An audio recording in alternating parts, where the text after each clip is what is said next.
الحمد لله رب العالمين، والصلاة والسلام على سيد الأنبياء وأشرف المرسلين وعلى آله الطيبين الطاهرين وأصحابه الأكرمين الأفضلين وأولياء أمته أجمعين إلى يوم الدين. أما بعد، فقد قال الله تبارك وتعالى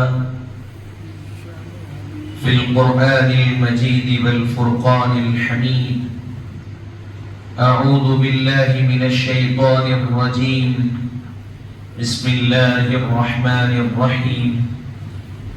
يا أيها الذين آمنوا توبوا إلى الله توبة نصوحا عسى ربكم أن يكفر عنكم سيئاتكم ويدخلكم جنات تجري من تحتها الأنهار. صدق الله العظيم وصدق رسوله النبي الأمين المكين الكريم،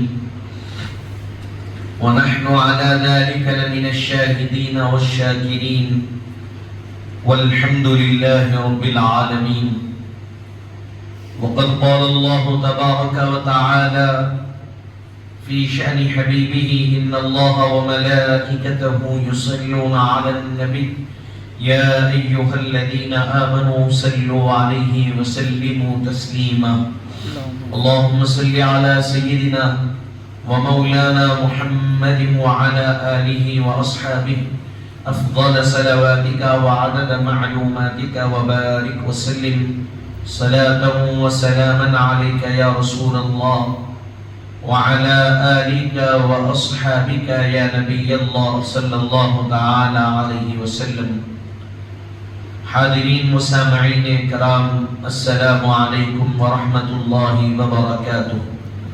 پروردگار عالم کا کروڑا شکر اور احسان ہے کہ اللہ تبارک و تعالیٰ نے آپ کو اور مجھ کو آقائے نامدار، مدینے کے تاجدار، دو عالم کے مالک و مختار، وجہ تخلیق کون و مکان حضور سیدنا محمد مصطفیٰ احمد مجتبیٰ صلی اللہ علیہ وآلہ وسلم کی امت بابرکت میں پیدا فرمایا ہے، اور اللہ تبارک و تعالیٰ کا احسان عظیم ہے کہ اس نے اس پرفتن اور پرآشوب دور میں اہل سنت والجماعت کے عقائد سے وابستہ فرمایا ہے۔ حاضرین محترم، ماہ شعبان المعظم کا مہینہ چل رہا ہے، اور آپ اور ہم جانتے ہیں کہ اس ماہ مبارکہ کے بعد جو مہینہ آنے والا ہے وہ ماہ رمضان المبارک کا مہینہ آنے والا ہے، اور چند روز قبل ہم نے ایک عظیم رات گزاری ہے، اور ہم اس ماہ مبارکہ کے اختتامی مراحل کی طرف آگے بڑھتے جا رہے ہیں۔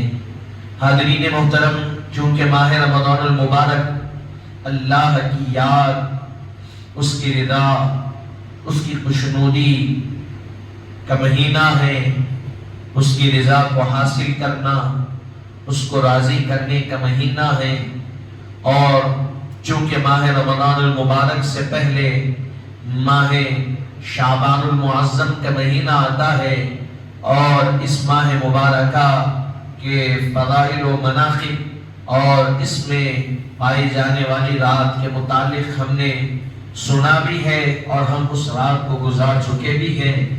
اب چونکہ رمضان المبارک کا مہینہ قریب ہے، تو اس ماہ مبارکہ کی آمد سے پہلے آپ کو اور ہم کو اس ماہ مبارکہ کی تیاری کرنا۔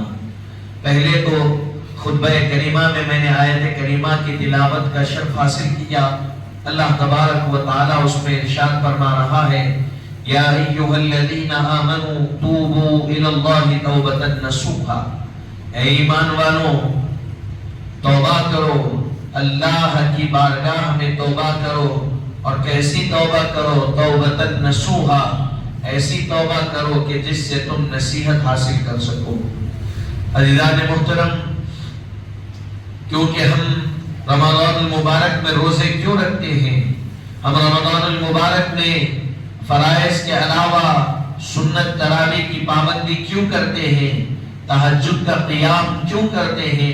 اس لیے کہ ہم اللہ تبارک و تعالیٰ کی بارگاہ میں توبہ و استغفار کرے، اس کی بارگاہ میں رجوع ہو کر اپنے گناہوں سے معافی حاصل کرے۔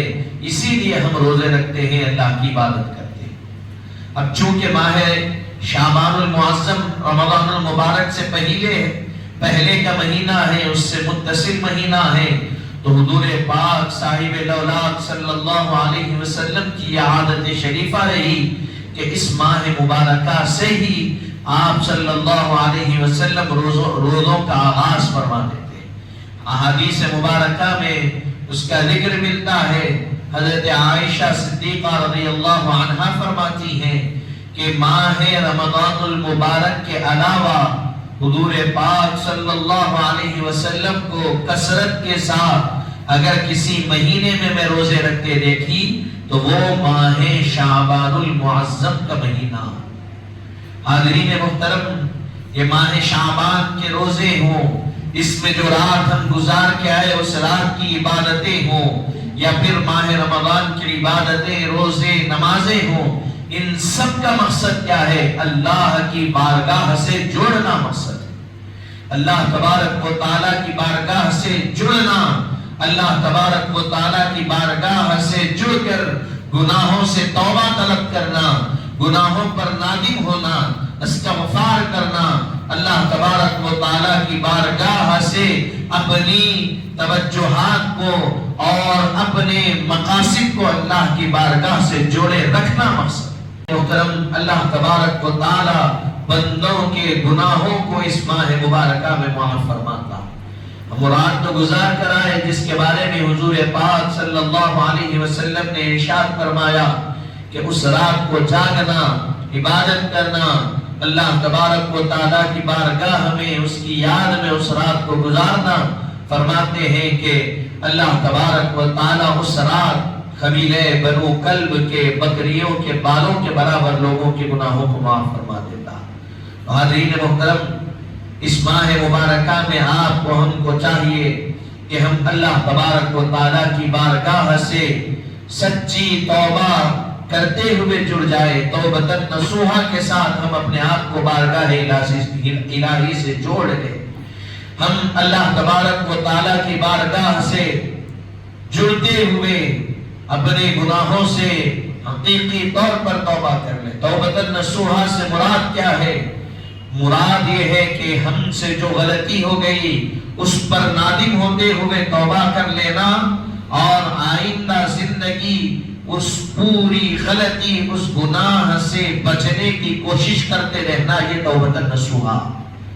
غلطی ہو جانا، غلطی ہو گئی، اس سے توبہ کیے، توبہ کر لینے کے بعد یہ عزم مصمم کر لینا کہ آج کے بعد کبھی دوبارہ اس غلطی کو میں دہراؤں گا، اور پھر صرف عزم مصمم کی بارگاہ میں نادم ہونا، گڑ گڑا کر دعائیں کرنا، پھر اس کے ساتھ ہی ساتھ یہ تمام چیزوں کے ساتھ ساتھ اللہ تبارک و تعالیٰ کی بارگاہ میں توبہ کے ساتھ ساتھ پھر یہ عزم کر کے اٹھنا کہ کبھی دوبارہ اس گناہ کو نہیں کروں گا، اور کبھی اس گناہ کی طرف نہ خیال لے جانا، نہ اپنے آپ کو لے جانا، یہ توبۃ نصوحا۔ حاضرین محترم، اللہ تبارک و تعالیٰ کی بارگاہ سے جڑ کر اپنے گناہوں کی ندامت کرنا، کیونکہ اللہ تبارک و تعالیٰ بندگان خدا سے، اللہ تبارک و تعالیٰ اپنے بندوں سے، حضور پاک صلی اللہ علیہ وسلم کی امت سے بے پناہ محبت فرماتا۔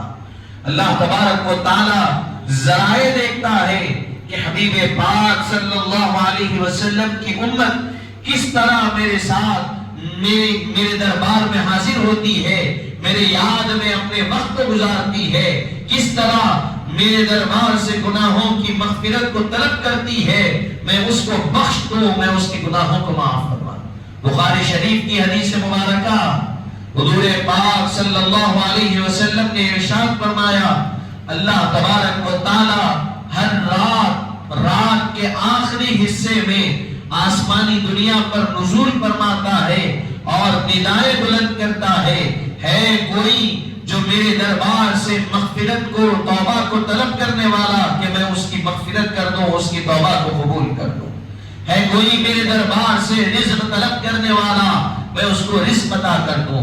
ہے کوئی جو میرے دربار سے صحت و عافیت اور شفا کو طلب کرنے کے لیے ندا کو بلند کرے، میں اس کو صحت و عافیت کے ساتھ شفا عطا کر دوں؟ ہر رات کا یہ معاملہ ہے۔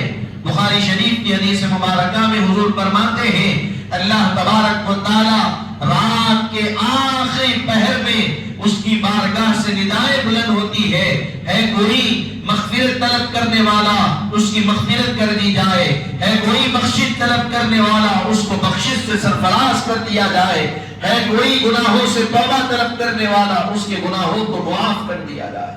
ہر رات کا یہ معمول ہوتا۔ اب جو اس وقت جاگتا ہے اور اٹھ کر اپنے آرام کو چھوڑ کر، اپنے سکون اور اطمینان کو چھوڑ کر بارگاہ الہی میں سر بسجود ہو جاتا ہے، اپنے آنکھوں سے آنسو بہاتا ہے، ندامت کے ساتھ، شرمندگی کے ساتھ بارگاہ یزدی میں جب جمع ہو جاتا ہے، اللہ تبارک و تعالیٰ کی بارگاہ سے جو وہ مانگتا ہے، اللہ تعالیٰ اس کو عطا فرماتا چلا جاتا ہے۔ حاضرین محترم، یہ عام راتوں کا یہ معاملہ ہے۔ اللہ تبارک و تعالیٰ ندا کرتا ہے کوئی جو میری بارگاہ سے جڑ جائے، لیکن ہمارا حال تو یہ ہے کہ ہم کو ہونا تو یہ چاہیے تھا کہ ہم اتنا سب سننے کے بعد، ہم کو ساری چیزیں معلوم ہونے کے بعد ہم اس کی بارگاہ سے جڑے رہتے، لیکن ہمارا حال تو یہ ہے کہ اس وقت اٹھنا تو دور کی بات ہے، جس وقت فجر کی نماز کا وقت آتا ہے جو کہ ہمارے لیے فرض ہے، ہم اس وقت کو چھوڑ دیتے ہیں اور وہ وقت نکل جاتا ہے، ہماری نماز بھی چھوٹ جاتی ہے، ہمارے ہاتھ سے وقت بھی نکل جاتا ہے۔ یہ جو وقت ہے رات کے آخری پہر کا، یہ وقت کو نماز تہجد کا وقت کہا جاتا۔ علماء نے اس وقت کو تہجد کا وقت بتلایا ہے، اور بزرگان دین کا یہ معمول رہا کہ رات کے ابتدائی حصے میں سو جاتے اور اس حصے میں اٹھ کر اللہ تبارک و تعالیٰ کی بارگاہ سے جڑ جاتے، سر بسجود ہو جاتے اور اس کی بارگاہ میں دعائیں اور اس کی بارگاہ سے اپنے آپ کو جوڑ کر نماز اور قرآن کے ذریعے سے اس وقت اس کی بارگاہ میں حاضری دیتے۔ حاضرین محترم، یہ اللہ تبارک و تعالیٰ کو راضی کرنے کا وقت ہے، لیکن ہم اس وقت کو تو چھوڑ رہے ہیں۔ یہ وقت تو آ رہا اور جا رہا ہے۔ افسوس کی بات تو یہ ہے کہ جو فرض نماز کا وقت آ کر چلا جاتا ہے، ہم اس فرض نماز کی ادائیگی کے لیے اٹھنا گوارا نہیں کر رہے۔ حاضرین محترم، یہ توبۃ نصوحہ آپ کی ہماری ہے۔ ہم اللہ تبارک و تعالیٰ کی بارگاہ میں شب برات آتی ہے تو ہم میں سے کچھ ہاتھ پھیلا کر دعا کرتے ہیں کہ مولا ہماری توبہ کو قبول کر لے، ہم کو معاف کر دے، لیکن شب برات گئی، ہماری نمازوں کی پابندی ختم ہو گئی۔ یہ توبۃ نصوحہ، یہ ہماری توبہ ہے۔ ہم توبہ تو کر رہے ہیں، لیکن کیا اس توبہ کے کرنے کے بعد اس پر ہم عمل کر رہے ہیں جس کے لیے ہم دعا کیے؟ ہم کیا دعا کرتے ہیں؟ مولا ہم کو نمازوں کا پابند بنا دے۔ تو کیا ہم سے وہ پابندی ہو رہی ہے؟ نہیں ہو رہی ہے۔ ہم سے اللہ تبارک و تعالیٰ کے فرامین پر عمل ہو رہا ہے؟ نہیں ہو رہا ہے۔ حاضرین محترم، ہم اللہ تبارک و تعالیٰ کے فرامین کی کس طرح نافرمانی کرتے جا رہے ہیں؟ میں اپنا محاسبہ کروں اور آپ اپنا محاسبہ کریں تو آپ خود قیام دیکھیں گے، آپ کے سامنے وہ چیزیں نکل کر آئے گی کہ کئی ایسے معاملات ہیں جس میں اللہ تبارک و تعالیٰ کی نافرمانی ہم کر رہے ہیں۔ حاضرین محترم، ہم دنیا کے معاملات کے لیے، دنیا کے مسائل کو حل کرنے کے لیے، دنیا کے معاملات میں آسانی پیدا کرنے کے لیے اور اس کی تکمیل کے لیے کئی مرتبہ ایسا ہوتا ہے کہ ہم اللہ تبارک و تعالیٰ کے حکم کی نافرمانی کرتے ہیں۔ ایک مرتبہ محمود غزنوی جو بادشاہ گزرا، اس کا ایک وزیر تھا ایاز۔ محمود غزنوی کے پاس ایک مرتبہ کسی مقام سے موتی آئی، انتہائی خوبصورت اور انتہائی حسین موتی۔ جب اس کے پاس وہ موتی آئی، وہ موتی اپنے پاس جب پہنچی محمود بادشاہ کے پاس، اس نے اس کو دیکھا، اس کی خوبصورتی کو دیکھا، اس کے حسن و جمال کو دیکھا، اس کو بڑی خوشی ہوئی۔ اب سارے وزراء کو بلایا، آؤ دربار میں۔ وزراء آئے، ایک وزیر آیا، پوچھا، اس کے ہاتھ میں موتی دے دی اور کہا کہ بتاؤ اس موتی کی قیمت کیا؟ کہنے لگا کہ حضرت بڑی خوبصورت موتی، حسین و جمیل موتی ہے، اس کی بناوٹ اچھی ہے، اس میں چمک اچھی ہے، اس کا رنگ اچھا ہے، ساری چیزیں اچھی ہے، تعریف کرتا گیا۔ اور محمود بادشاہ نے کہا ہاں اتنی اچھی ہے، ہاں اتنی اچھی ہے، بتاؤ اس کی قیمت کیا دو گے؟ کہا اتنے سکے، اتنے اشرفی اور اتنے درہم اس کی قیمت ہم ادا کریں گے۔ کہا ٹھیک ہے۔ کہا اس کو توڑ دو۔ کہا نہیں توڑوں گا، اس لیے کہ خوبصورت ہے، کیسے توڑا جائے؟ خوبصورت چیز کو نہیں توڑا جاتا، اس کی قیمت تو یہ ہے۔ محمود بادشاہ خوش ہو گئے، اس کی تعریف کو دیکھ کر، اس کی شان بیان کرتا گیا، خوش ہوئے اور کہا کہ لاؤ اس کو اب میری جائیداد میں سے، میری ملکیت میں سے، سلطنت کے خزانے میں سے، میرے خزانے میں سے اس کو اشرفیاں دے دو، اس کو مال و متاع دے دو۔ چنانچہ اس کو دے دیا گیا۔ دوسرا وزیر آیا، سارے وزراء پہلے وزیر کی اتباع کرتے گئے اور اس موتی کی تعریف کرتے گئے، سب انعام پاتے گئے۔ ایک وزیر آیا، پوچھا اس کی قیمت کیا ہے؟ کہا بادشاہ سلامت، اس کی خوبصورتی، اس کی رنگ اور حیت کو دیکھ کر یہ محسوس ہوتا ہے کہ آدھی سلطنت اس کی قیمت ہے۔ بادشاہ بڑا خوش ہوا، ہاں اتنی قیمت ہے، سب کو انعامات سے نوازا گیا۔ آخر میں ایک بچ گیا جس کو ایاز کہا جاتا۔ کہا کہ ایاز، بلایا گیا ایاز کو، ایاز آئے، ان کے ہاتھ میں موتی دے دی گئی اور کہا کہ بتاؤ اس کی قیمت کیا؟ ایاز نے کہا، اس کی تعریف کی، بتایا کہ اس کی یہ قیمت ہے، اس کی یہ قیمت ہے۔ بادشاہ یقینی طور پر یہ بہت خوبصورت ہے، اس کی قیمت بہت زیادہ۔ ساری چیزیں ایاز نے سن لی اور جتنے وزراء آئے تھے سب سے محمود نے کہا تھا کہ اس کو توڑ دو، کسی نے نہیں توڑا اور کہا کہ بادشاہ اتنی خوبصورت ہے، اتنی قیمت والی ہے، اس کو کیسے توڑا جاتا ہے؟ جب ایاز آئے تو بادشاہ نے ایاز کو موتی دے دی، ایاز نے اس کی تعریف بھی کی اور محمود بادشاہ نے کہا کہ اے ایاز اس موتی کو توڑ دو۔ ایاز نے کیا کیا؟ موتی کو پتھر پر رکھا، دوسرے پتھر سے موتی پر مارا، موتی ٹوٹ گئی۔ موتی ٹوٹ گئی۔ سارے وزراء ایاز پر چلانے لگے، پکارنے لگے کہ اے ایاز، یہ کیسی بدبختی کا کام تم نے کیا، یہ کیسی حرکت کو تم نے انجام دیا؟ یہ تو موتی بڑی مہنگی تھی، اعلیٰ قسم کی تھی، اس کا رنگ بھی اچھا تھا، اس کا جو انداز تھا بنانے کا، اللہ نے اس کو ایسا تیار کیا، انداز بھی بڑا نرالا تھا، تم نے ایک خوبصورت اور حسین اور ایک لاقیمت موتی کو توڑ دیا۔ ایاز نے کہا کہ تم موتی کی خوبصورتی کو دیکھ رہے ہو، موتی کی قیمت کو دیکھ رہے ہو، موتی کی شان اور عظمت کے لیے تم اس کو بچا رہے ہو، لیکن اس ایک موتی کے لیے بادشاہ کے حکم کو جو توڑ رہے ہو، وہ حکم کیا ہے؟ یہ موتی قیمتی ہے یا محمود کا حکم قیمتی ہے؟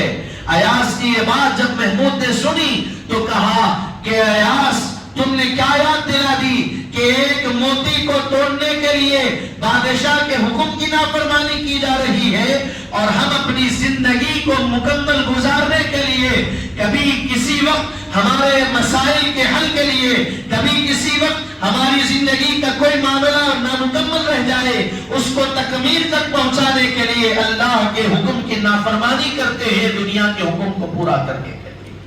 حاضرین محترم، یہ ہمارا معاملہ ہے، دنیا کے معاملات میں اس کی تکمیل کے لیے اللہ تعالیٰ کے احکامات کی ہم نافرمانی کرتے چلے جاتے ہیں، اور ہم کو خیال بھی نہیں ہوتا کہ ہم کیا کر رہے ہیں، ہمارے اس عمل کے ساتھ کیا ہو رہا ہے۔ عزیزان محترم، بتانے کا مقصد یہ ہے کہ جب ہم توبہ کریں تو توبۃ نصوحہ کرے، ایسی توبہ کرے کہ دوبارہ توبہ کے بعد ہم اس گناہ کی طرف نہ ہمارا خیال جائے، نہ ہم اس گناہ کی طرف چلے جائے۔ یہ توبہ ہمارے لیے فائدہ دینے والی توبہ۔ عزیزان محترم، ایسی توبہ ہم کو کرنا، یہ توبہ جب ہم کریں گے اللہ تبارک و تعالی یقینی طور پر ہم پر اپنی رحمتوں کا، اپنی عنایتوں کا نزول فرمائے گا۔ حاضرین محترم، حضور پاک صلی اللہ علیہ وسلم نے ارشاد فرمایا، التائب من الذنب کمن لا ذنب لہ، گناہوں سے توبہ کرنے والے شخص کی مثال اس شخص کی طرح ہے جس کے پاس کوئی گناہ ہی موجود نہیں۔ حضور پاک صلی اللہ علیہ وسلم نے ارشاد فرمایا کہ گناہوں سے جو توبہ کرتے رہتا ہے اس کی مثال ایسے شخص کی ہے جس کے پاس کوئی گناہ موجود ہی نہیں۔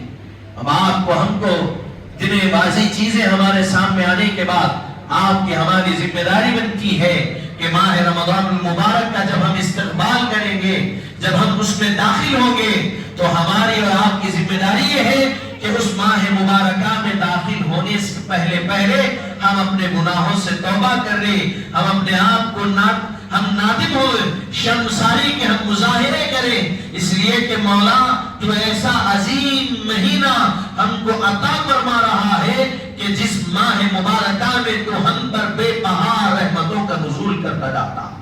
اس ماہ مبارکہ سے پہلے ہی اللہ تعالیٰ اپنے بندوں پر عنایتوں کا نزول کرتا جاتا۔ شب برات کے بارے میں ہم نے سنا، حضور پاک صلی اللہ علیہ وسلم نے احادیث مبارکہ میں بیان فرمایا کہ ماہ شعبان کی جو 15ویں شب ہے، اللہ تعالیٰ اس شب کو آسمانی دنیا سے رحمت کے جو دروازے ہیں اس میں سے 300 دروازے اللہ اپنی حبیب پاک کی امت کے لیے کھول دیتا۔ رحمت مبارکہ کے 300 دروازے اور جنت کے 8 دروازے کھول دیے جاتے ہیں، اور ہر دروازے سے ندا دینے والا ندا دیتا ہے کہ رکوع کرنے والے کے لیے خوشخبری ہے، سجدہ کرنے والے کے لیے خوشخبری ہے، نماز کے لیے ٹھہرنے والے کے لیے خوشخبری ہے، دعا کرنے والے کے لیے خوشخبری ہے، آنکھوں سے آنسو بہانے والے کے لیے خوشخبری ہے، اللہ کی یاد میں بیٹھنے والے کے لیے خوشخبری ہے۔ یہاں تک ندائیں دیتا جاتا ہے کہ ہر اس شخص کے لیے کہ جو توبہ طلب کر لے اللہ معاف کر دے گا، رزق طلب کر لے اللہ عطا کر دے گا، اور جو چیز وہ مانگنا چاہتا ہے مانگ لے اللہ اس سے اس کو سرفراز فرما دے۔ کیوں رکھا اللہ نے یہ؟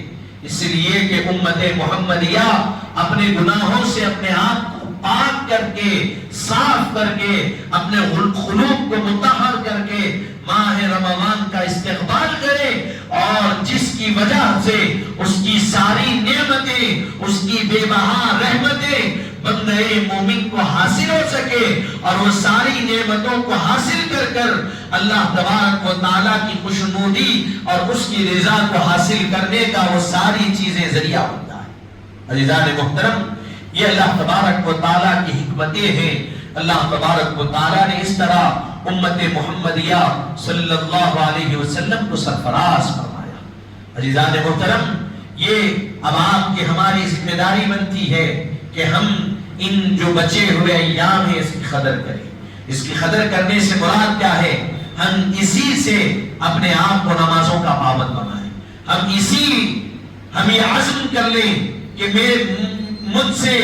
میں کوشش کروں گا آج سے کہ ساری نمازوں کی پابندی کروں۔ اور علماء ربانیین فرماتے ہیں کوئی بندہ یہ عزم کرے میں کل سے پابندی کروں گا تو نہ وہ کل کبھی آتا ہے نہ وہ پابندی کبھی ہوتی۔ فرمایا یہ عزم کرے، اگرچہ کہ آج کی فجر اگر کسی سے چھٹی ہے اب سے عزم کرے، اب آج کی ظہر پڑھوں گا، آج کی عصر پڑھوں گا، مغرب پڑھوں گا، عشاء پڑھوں گا، اور جب نماز کا وقت آ جائے آپ کسی بھی مصروفیت میں کیوں نہ ہو، کسی بھی جگہ کیوں نہ ہو، کسی بھی مقام پر کیوں نہ ہو، اپنے اس مصروف سے مصروف ترین وقت سے اس مقام جس بھی مقام پر ہو اس مقام سے 5 منٹ 10 منٹ نکال کر نماز کی پابندی کی کوشش کریں۔ عزیزان محترم، اگر ہم کوشش کریں گے کوشش کرنا ہمارا کام ہے اور اس کوشش میں کامیابی عطا کرنا پروردگار عالم کا کام۔ حاضرین محترم، ہماری طرف سے کیا ہے؟ ارشاد فرمایا گیا کہ ہمارا کام ہے محنت کرنا، ہمارا کام ہے جستجو کرنا، اس محنت کو اور اس جستجو کو کامیاب بنانا یہ اللہ کا کام۔ اس کے لیے ہماری نیت بھی صاف ہو، ہماری نیت میں اخلاص ہو، للہیت ہو، اور اس کے ساتھ ساتھ ہم یہ پوری کوشش کریں اور یہ عزم کر لیں کہ ہم دعوتوں کو چھوڑ سکتے ہیں، ہم کسی اور چیز کو چھوڑ سکتے ہیں، لیکن اللہ کی بارگاہ ہمیں اپنی پیشانی کو جھکانا ہم نہیں چھوڑ سکتے۔ اگر ہم عزم کریں گے، ہم ارادہ کریں گے، پھر اس کو لاہی عمل میں ہم اتاریں گے، تو یقینی طور پر ہماری نمازیں کبھی قضا نہیں ہو، ہماری نمازیں کبھی چھوٹے گی نہیں۔ حاضرین محترم، ان چیزوں کی طرف ہم کو غور کرنا کہ ماہ رمضان المبارک تو آ رہا، کتنے سال کا عرصہ ہمارا گزر گیا، 30 سال، 35 سال، 40 سال۔ ذرا سوچئے، گزشتہ رمضان ہمارا گزرا، اب رمضان المبارک کو تقریباً 13 دن باقی ہے، 13 دن 14 دن باقی ہے۔ اتنا سال مکمل اسلامی اعتبار سے ہم 11 مہینے گزار چکے۔ آپ ذرا خیال کریے اور اپنے نزدیک آپ اپنا محاسبہ کر کر سوچئے کہ یہ 11 مہینے میں ہم قرآن کے کتنے پارے مکمل کیے۔ رمضان المبارک آیا، ہم قرآن میں رمضان المبارک میں نماز تراویح میں قرآن سنے، اس کے بعد سے کس کو توفیق ہوئی کہ جس نے قرآن کو مکمل کیا؟ ہم خود سوچیں، میں اپنا محاسبہ میں کروں، آپ اپنا محاسبہ کریں اور سوچیں کہ ہم عمل کے اعتبار سے کس مقام پر ٹھہرے ہوئے۔ ہم باتوں کے اعتبار سے تو بہت کچھ ہم کہہ دیتے ہیں، لیکن ہمارا عمل ہمارے باتوں سے میل کھاتا ہے یا نہیں کھاتا؟ ہمارا عمل ہمارے دعووں سے بالکل ملتا ہے یا ہمارے دعووں کے برعکس سے؟ ہم ذرا یہ غور کریں، کیونکہ ماہ رمضان آنے والا ہے تو ہم سوچیں کہ ہم کتنے پاروں کی تلاوت کیے، ہم سوچیں کہ ہم کتنی نمازوں کو رمضان المبارک میں ہم جو پابندی کیے، اس کے بعد سے اب تک کتنی نمازوں کی ہماری پابندی ہوئی۔ ایسا تو نہیں ہے نا کہ صرف رمضان المبارک آیا تو ہم مسلمان ہوئے، اس کے بعد ہم مسلمان نہیں ہیں، ایسا تو نہیں۔ ہم مسلمان تو سال کے 11 مہینے ہیں، صرف رمضانی مسلمان تو نہیں ہے ہم۔ ہمارے لیے نمازیں صرف رمضان میں فرض، ایسا تو نہیں ہے۔ قرآن کی تلاوت صرف رمضان میں، ایسا تو نہیں ہے۔ سال کے 11 مہینے ہم کو تلاوت کرنا ہے، سال کے 11 مہینے ہم کو نمازوں کی پابندی کرنا، لیکن کیا ہم اس پر عمل کر رہے ہیں کہ بھی نہیں کر رہے ہیں؟ ہم سوچیں، ہم عمل نہیں کرتے، پھر اس کے بعد ہماری شکایت اور شکوہ کیا ہوتا ہے؟ ہمارے پاس برکت نہیں ہے، ہمارے پاس سکون نہیں ہے، ہمارے پاس اطمینان نہیں ہے۔ حاضرین محترم، اطمینان کہاں سے آئے گا؟ سکون کہاں سے آئے گا؟ رزق کہاں سے آئے گا؟ علماء ربانیین کی کتابوں کو اٹھا کر پڑھیے آپ، انہوں نے اپنی کتابوں میں لکھا ہے سکون کی تلاش کرنا ہے تو سکون ادھر ادھر جانے سے نہیں ملتا، اللہ کے دربار میں آ کر اپنے آپ کو سجدے میں جھکانے سے اللہ سکون عطا فرماتا۔ برکت کی تلاش ہے، برکت کہاں ملتی ہے؟ قرآن مجید آپ اٹھا کر پڑھیے، کیا فرمایا؟ الا بذکر اللہ تطمئن القلوب۔ انسان کے جسم میں دل وہ مقام رکھتا ہے، اگر انسان کا دل اطمینان میں ہے تو پورا جسم، انسان کی پوری کیفیت مطمئن رہتی، پورا انسان مطمئن رہتا۔ اور اگر دل میں بے چینی، بے قراری آ گئی تو اس کا اثر پورے جسم پر اور ہر شے پر اس کا اثر ظاہر ہوتا۔ اور فرمایا گیا الا بذکر اللہ تطمئن القلوب، جسم کے جو اہم ترین شے دل ہے، اس کے آرام اور اس کے سکون کا جو مقام ہے، جو آلہ ہے، جس سے اس کو سکون ملتا ہے، جس سے وہ اطمینان میں آتا ہے، وہ اللہ کا ذکر ہے، جس سے دل کو سکون نصیب ہو جایا کرتا۔ اللہ کے ذکر سے، الا بذکر اللہ تطمئن القلوب، ذکر دل کو اطمینان دیتا ہے۔ لیکن آپ بتائیے کہ کیا ہم کو توفیق ہوئی؟ بتانے کا مقصد یہ نہیں ہے کہ آپ کو یا میں اپنے آپ کو اپنے آپ کو کمتر بتاؤں یا ذلیل کروں۔ بتانے کا مقصد یہ ہے کہ ہم اپنا محاسبہ کریں کہ ہم ہیں کہاں، ہم مقام پر ٹھہرے ہوئے ہیں، عمل کے اعتبار سے ہمارا لیول کیا ہے. اگر ہم کو ہمارا لیول معلوم ہوگا، عمل کے اعتبار سے ہمارا مقام کیا ہے، ہم عمل کے اعتبار سے ٹھہرے ہوئے کہاں ہیں، ہو سکتا ہے کہ ہم اس پر اگر محاسبہ کریں تو کم سے کم اس کی وجہ سے تو ہم عمل کرنے لگیں گے. حاضرین محترم، نمازوں کی پابندی کریے. رمضان المبارک کا مہینہ قریب ہے. اس ماہ مبارکہ کے استقبال کا بہترین ذریعہ یہ ہے کہ ہم آج سے اپنے آپ کو نمازوں کا پابند بنا لیں. آج سے ہم یہ کوشش کریں کہ یقینی طور پر کوئی دن میں اگر ایک پارہ نہیں پڑھ سکتا، پڑھنے میں دشواری ہوتی ہے، اس کو تکلیف ہوتی ہے، تو جتنا وہ پڑھ سکتا ہے، ایک رکوع تو پڑھ سکتا ہے، ایک آیت تو قرآن کی تلاوت، ایک رکوع بھی نہیں پڑھ سکتے تو کم سے کم 3 آیتیں قرآن مجید کی روزانہ کوشش کریں تلاوت کرنے کی. آپ کا کام کوشش کرنا ہے. آپ کوشش کریے. یقینی طور پر آپ جب کوشش کا آغاز کریں گے، اللہ تبارک و تعالیٰ اس کوشش میں کامیابی عطا فرمائے. حدیث شریف میں ہے، حضور پاک صلی اللہ علیہ وسلم نے ارشاد فرمایا کہ جو بندہ قرآن کو یاد کرنے کے لیے کوشش کرتا، وہ ایک تو وہ لوگ ہیں جن کو اللہ منتخب کر لیتا ہے، وہ حافظ بن جاتے ہیں. اور ایک حضور نے فرمایا جو بندہ قرآن کو یاد کرنے کی کوشش کرتے رہا اور اس کو یاد کرتا رہا اور اسی حال میں دنیا سے رخصت ہو گیا کہ نہ اس کی قرآن مکمل نہیں ہوئی، ابھی وہ یاد کر رہا تھا، اس کو چند سورے یاد ہوئے تھے، چند پارے یاد ہوئے تھے، آپ کے اور ہمارے نبی نے ارشاد فرمایا جب وہ دنیا سے چلا جائے گا، جب اس کو لے جا کر قبر میں دفن کر کے آئیں گے تو قبر میں سوال و جواب کے بعد اس کے پاس اللہ فرشتوں کو مقرر کرے گا. وہ فرشتے اس کو اٹھا کر قبر میں قرآن کو یاد دلائیں گے، اس لیے کہ اس جستجو میں یہ دنیا سے آیا، اس کی تکمیل کے لیے اللہ قبر میں سامان اور مہیا فرمائے گا، سہولت کو مہیا فرمائے گا. حضور نے ارشاد فرمایا ایک فرشتے مقرر کیے جائیں گے، وہ آئیں گے، اس کو اٹھائیں گے اور قرآن کو یاد دلائیں گے. اور جب وہ میدان محشر کے دن اپنی قبر سے نکلے گا تو اس حال میں نکلے گا کہ اس کو قرآن کے مکمل 30 پارے یاد رہیں گے. حاضرین محترم، بتانے کا مقصد یہ ہے کہ محنت کرنا، جستجو کرنا اخلاص کے ساتھ، یہ ہمارا کام ہے. السعی منا والاتمام من اللہ، عربی کا قاعدہ کہ کوشش کرنا ہمارا کام ہے، اس کو مکمل کرنا، اس کو خیر کے ساتھ اطمینان، اس کے اختتام تک پہنچانا یہ اللہ کا کام ہے. ہم آغاز تو کریں، ہمارا کام آغاز کرنا. ہم آغاز ہی نہیں کریں گے تو اختتام تک کہاں پہنچیں گے؟ ہم اس کی ابتدا نہیں کریں گے تو منزل مقصود ہم کو کہاں ملے گی؟ حاضرین محترم، ہمارا کام یہ ہے کہ ہم ابتدا کریں.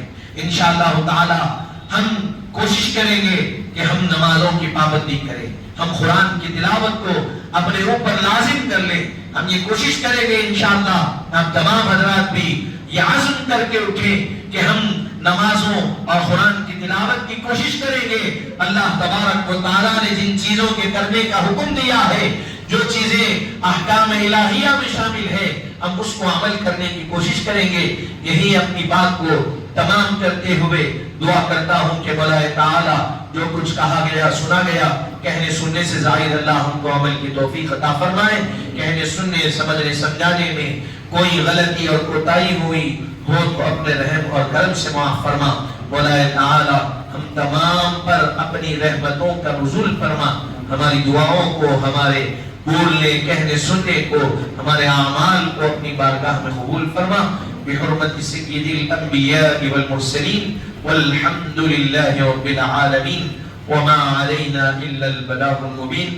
جو حضرات سنت ادا نہ کی وہ سنت ادا کریے.